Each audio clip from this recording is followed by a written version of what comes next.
Hello, this is Gihan Perera. I want to talk about two contrasting ways to use and implement AI in your organization.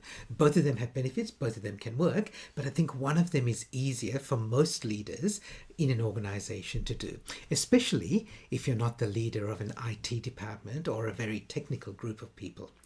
So one of them is what the giant consulting firm PwC does. I talk about AI in organizations a lot, and one of my colleagues recently sent me an article about what PwC is doing with AI. And what PwC is doing is what I call the transformation approach. So they've gone all in with AI. They know it's going to be a big part of their future, and they've really decided to embrace it organization-wide. So they've invested $1 billion, that's billion with a B, $1 billion in their whole AI transformation in the organization. It's going into technology, so they're building their own version of ChatGPT called ChatPwC. It's going into education of people. It's going into bringing the skills in. It's going into mentoring from technical people, helping other people in the organization use it. It's a fantastic approach because they've gone all in and they've really committed to it.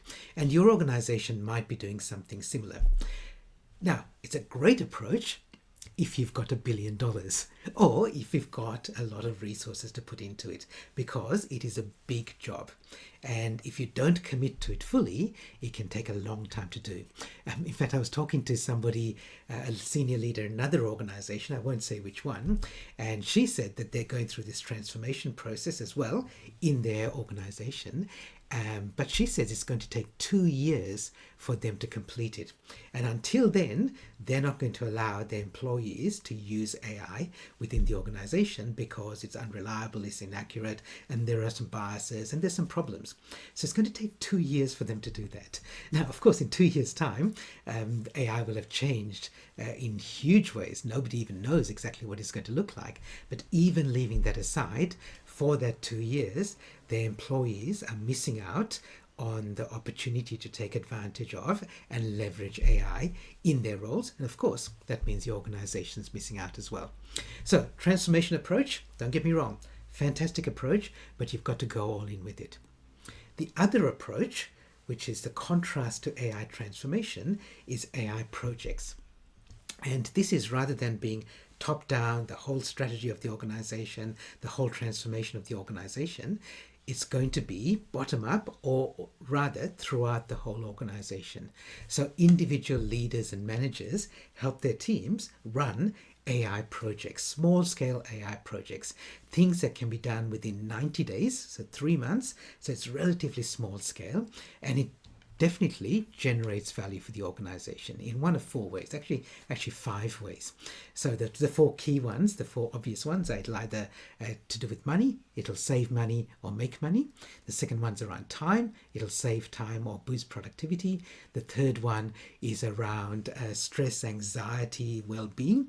And the fourth one is around engagement. It'll increase engagement either internally in the organization or externally with customers and other stakeholders. And the fifth one, which is just as important and often overlooked, is that by people doing AI projects, they start getting comfortable with AI. Rather than thinking about how it's going to take their jobs, they're looking at how it's going to help augment and enhance the work that they do. They get comfortable with it, they get confident with it, and they start building a mindset of using AI regularly in their workplace. So the two contrasting approaches, one is the AI transformation, which your organization may be doing already. Just keep in mind, though, that if you're going through that process, it might take a while to start getting results. The alternative is to start by building small-scale AI projects that generate true value and help people get comfortable with AI. A lot of the work that I'm doing with AI now with clients is in that second area, where we're helping teams run small-scale AI projects. Now, it doesn't mean that you can do everything with AI in these small scale projects. And a key to getting started is making sure that you pick and choose the right projects, because not everything can be done in a 3-month, 90-day project. So if you'd like some help in running these projects. Obviously, one option is to come to me. I love helping teams and leaders work through projects like this. The other option, just to get started, is download the worksheet that I've got for you here, which gives you some criteria and some help in choosing the sort of project that you and your team might want to do. And the whole idea is that you don't pick everything. You pick and choose things that are going to add value, but also things that a non-technical team can build and develop within 90 days. In other words, within 3 months. So download the worksheet, go through it with your team, identify some projects, and of course, please feel free to reach out to me if you want me to help you go through this process of not AI transformation, but AI projects that create value. I'll see you in the future.